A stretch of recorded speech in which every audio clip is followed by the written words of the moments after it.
Welcome to Digital Dudes Podcast. I'm David, and I'm here with Adam Walters and Megan Haase for another snack-sized episode. Adam, you were already warning us that you thought this episode might take more than a 10-minute snack. So we'll see if you're right about that or wrong about that. Possibly. Yeah. Well, the reason Adam said that is because the topic of today is 2019 search trends versus 2020 search trends. It's funny because I don't know that you guys were at the AIM conference today, but search trends are a pretty popular topic among the breakout roundtables. So, Megan, you have kind of taken the lead on pulling search trend data for us together over the last couple of years, and now you're just telling me off air that this is the first time that you had pulled them and looked at them side by side. So, what were your findings of 19? Well, maybe before findings, how did you do this? Like, what all does this include? What's your process for this? And then we'll go into findings.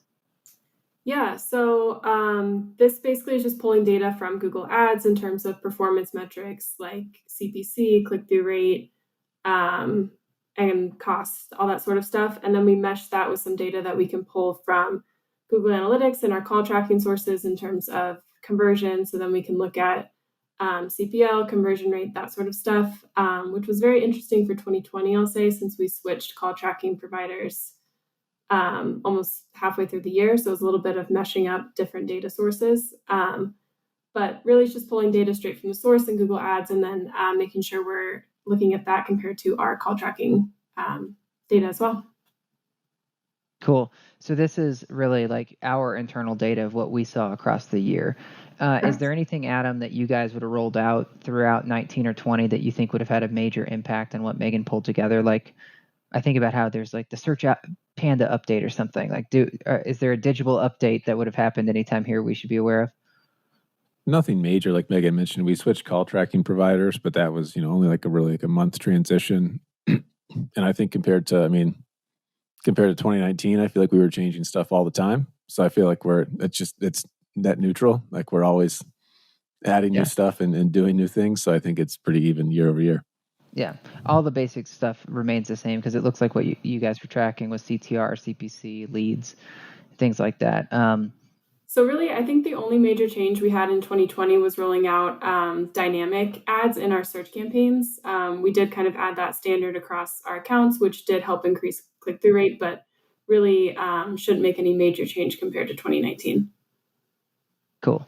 Well, that does make sense. I feel like we're always doing new updates, but the general metrics are always the same. But Adam, I have a quick suggestion here. As you release new updates, you should name them after new pizza slices. So you'd have like, this is the Hawaiian slice update, pepperoni pizza update, because of your affinity for pizza.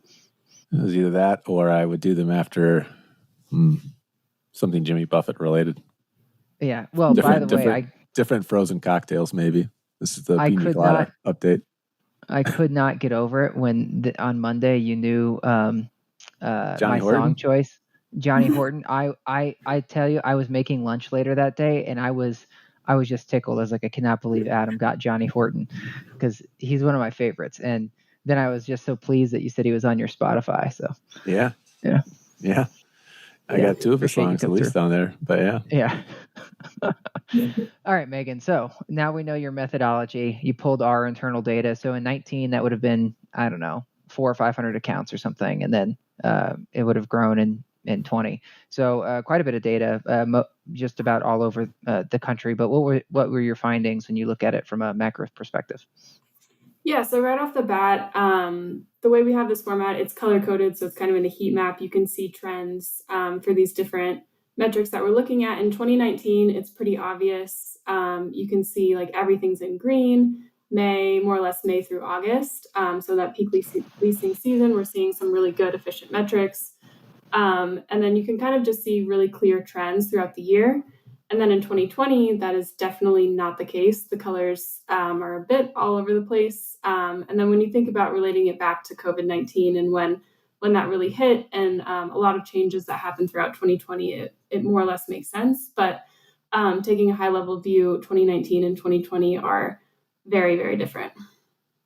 Yeah, when you look at this actually reminds me of like when you guys go to like one of the like fossil parks, in Colorado or wherever, where it's like this layer is when the whatever dinosaur extinction happened. You see that on in 19, where it's a very clear like differentiation on like the winter versus the summertime leasing seasons. But when you look at 20, it looks like you took all the cards and just like mixed them up. And you have some times where you have green, you also have red, and other times where you have red, you also have green. So it's really confusing. Well, what else did you pull out of this besides like obviously like things were thrown off kilter in 20? Yeah, so I think when you start looking at a closer look at it, like there's a clear change in performance when COVID-19 really did take a hit, or when our country kind of started changing in terms of regulations and quarantine and all that sort of stuff. So actually, it kind of looks the opposite in terms of conversion rate and spend for kind of leaning into spring, summer. So it looks like May through July, we actually saw our lowest spend numbers. And that started trending down in April. Obviously, COVID hit kind of like mid-March. So those numbers really start kind of taking a dive, whereas in 2019, those numbers, start rising. So it's kind of opposite in what we're seeing. Really, the only metric that stayed relatively the same in terms of trends is CPC. Well, as I also look at this stuff, it's surprising to me, but I guess this does line up with what we put out with some of the webinar. But just glancing at it, looks like conversion rates overall in 20 were higher than in 19. But spend data looks like it's kind of down on average in 20 versus 19. And we did see that originally when COVID hit, a lot of people pulled back on their spend, and then they came back later and added spend to it. But it looks like, just eyeballing it for the year spend, it looks like it was overall down on average, but conversion rate was up on average. So interesting. Agreed. And it looks like, Q1, we kind of had a great start to the year. Things are in the green. It looks really positive. And comparing 2020 to 2019, we can see an increase in leads, more efficient CPLs, and then things hit the fan. Adam, based on you have the longest tenure with running search campaigns of the three of us, how would you imagine that the cascading impacts of COVID like hit as they roll through 21? Do you think like leasing season will kind of go back to normal, or do you think we're going to see like a continual like reverberation? Yeah, hopefully this doesn't sound like a cop-out answer, but I think it'll somewhat depend on the market you're in. I know a lot of cities have like, I know there was like I can't remember what it was, federal judge enacted whatever act it is, where they were pausing evictions for a decent period of time. So I'm sure markets that definitely impacted, which maybe might have pushed out leasing season, or if people were just going to, I know some apartments were also going like month to month because people were afraid to change leases and, I'll say upgrade their apartment to something new if they're uncertain about, the future in their job and all that kind of stuff. So I think last year just kind of got put on pause. So I think it depends. Maybe that's a little bit of why we see such a crazy back end of 2020 is are some places having people move out because in certain sectors, certain areas, it's more stabilized, whereas others it's not. People are still worried about, am I going to have the same job 6 months from now? Is if we just did layoffs at my company, am I in the next round or whatever else? So I think that's just the uncertainty of last year. I would think this year it's going to maybe be like the normalization year where it's not 100% back to what we saw in 2019, but it's much closer. And then 2022 is like business as usual. I think you're going to see people I feel like the leasing cycle starts like people move in, between June, July, and August because one, it's the summer, no one wants to move when it's snowing outside, and two, that's when people enter the workforce. Whether it's they're getting out of college or high school or whatever. That's typically when you leave the nest and go and get an apartment, and that starts the whole 12-month cycle, and then you're just kind of stuck in that 12-month cycle, forever, unless you sign a 6-month lease or do an 18-month or something that's less traditional. Yeah. What interests me is so one of my majors was economics, and thinking about like the long-term impacts of the bid system, right? Because we had less search volume for a time in 20 than what we had in prior years, but a lot of people were still spending the same, if not in some cases spending more at one point because they started getting worried about it. So there were a few months where people pulled back overall, but then they came back and they came hard. And so when you do that, if there's still less search volume, you would then think it would drive up cost per click across the board, right? Because more money going after fewer searches. Therefore, like, has the bar been raised from all of the paid media campaign managers like you guys, where now it's like, oh shoot, I need to raise my bids on average from $1.50 to $2. And now, since everybody raised their bids from $1.50 to $2 to get the traffic to spend their budget, now going henceforth, have basically cost per clicks gone up across the board. So you guys probably don't have an answer to that, but that's just what I'm thinking from, like, there's this behavior standpoint that this major world event happened that could have disrupted the search economy, in some ways like that will have a rolling impact forever. Yeah, totally. I mean, if you look at CPCs across every industry, they typically go up every year to some degree. It's almost like, just one of those things. Like, it just is always going to increase. Inflation. There's always going to be, it's like inflation, right? It's never going to be, your dollar's never going to go as far the year before as it will this year. So I think to some degree it's nature, just natural occurrence. But I think there is going to be that, like, we do the same thing internally when we set benchmarks. We pull historical data and we set benchmarks. So if the industry is like, our benchmark is now 275 when it was 250, people are just going to naturally gravitate towards that benchmark as being the new norm. And then the year after that, it'll be 278 and so on and so on. Yeah. Well, as I think we've talked about here before, but we see more and more dollars migrating to Google from some of the ILSs. And as more and more people come in, if there's not the requisite amount of search traffic, then that budget has to get eaten up somehow. And generally it's by the inflation that you're talking about. It's just like, does it still ROI out? I believe that it's still going to ROI out for many years to come. I'm not super worried about that for this industry. Some other industries I worry about that with. I think I may have mentioned here before, but like if you tried to bid on like SEO agency or paid search agency, you pay like $40 cost per click. So I'm not sure that ROI is out. But for apartments, I think it does. Yeah, they're like B2B SaaS platforms that have like $50, $70 clicks, and it's just insane. Or like a mesothelioma. And all misspellings of that word, because I could never spell that correctly. All right, Megan. Well, what else should we take away from this before we get out of here?